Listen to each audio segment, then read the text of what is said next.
Hello everyone, আসসালামু আলাইকুম। সবাই কেমন আছেন? আশা করছি অনেক অনেক ভালো আছেন। আলহামদুলিল্লাহ, আমিও অনেক ভালো আছি। ছেলের মাদ্রাসায় আজকে ঈদ পূর্ণমিলন অনুষ্ঠান হচ্ছে। বাচ্চাদের কিছু সুন্দর মুহূর্ত আপনাদের সাথে শেয়ার করব। আশা করছি ভালো লাগবে। এখন দুপুর 12টা 50 বাজে। তো ওদের ক্লাস শেষ হয়ে গেছে।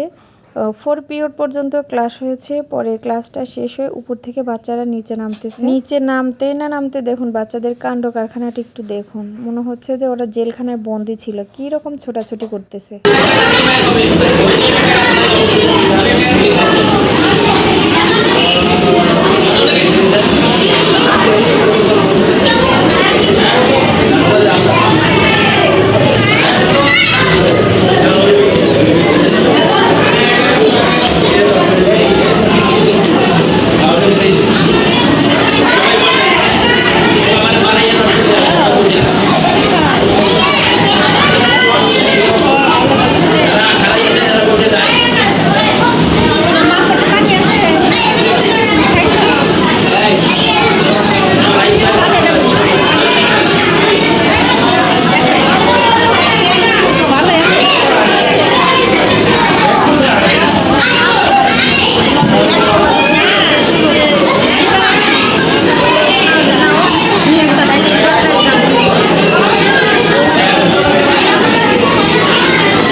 ঈদের নামাজ আদায় শেষে যেন করে খুশি বান্দিরা এমনি করে দেহে থাকা এমনি করে এই দেহে থাকা মনের পশু দাও বান্দিরা মনের পশু দাও বান্দিরা আজাদিলে শয়তানি পাপ আসুনা যতই ঝরে ডুববে যে সত্যি বলে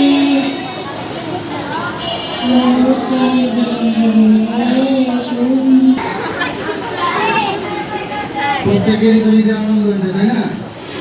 সবাইকে দরকার সম্ভব না, তোমাদের মতো থেকে একটু বলুন।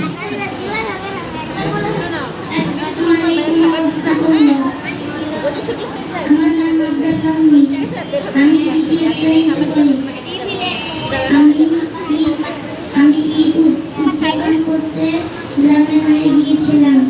আমার গ্রামের বাড়ি গোপালগঞ্জ।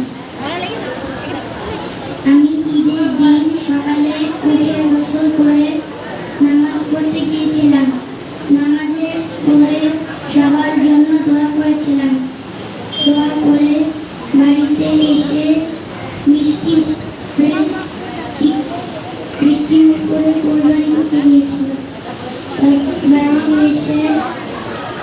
বাড়ি এসে কোরবানি গোশত খেয়ে বিকালে ঘুরতে বের হয়েছিলাম। ঘোরাফেরা শেষ করে বাড়িতে এসে গোশত খেয়ে ঘুমিয়ে পড়েছিলাম। আমার নাম সারিমা আহমেদ মেহিনা। আমি আপনাদের সামনে একটি কবিতা আবৃত্তি করব। কবিতাটির নাম ঠিক আছে ঠিক আছে লিখেছেন সুকুমার বড়ুয়া। অসময় মেহমান ঘরে ঢুকে বসে যান, বোঝালাম ঝামেলা যতগুলো দিক আছে। তিনি হেসে বললে ঠিক আছে ঠিক আছে। টলে বাসি ডাল থালা দাও বাংলা চোরা বাটিটাও লিক আছে। খেতে বসে যান ঠিক আছে ঠিক আছে। ছাতা খায় দেখা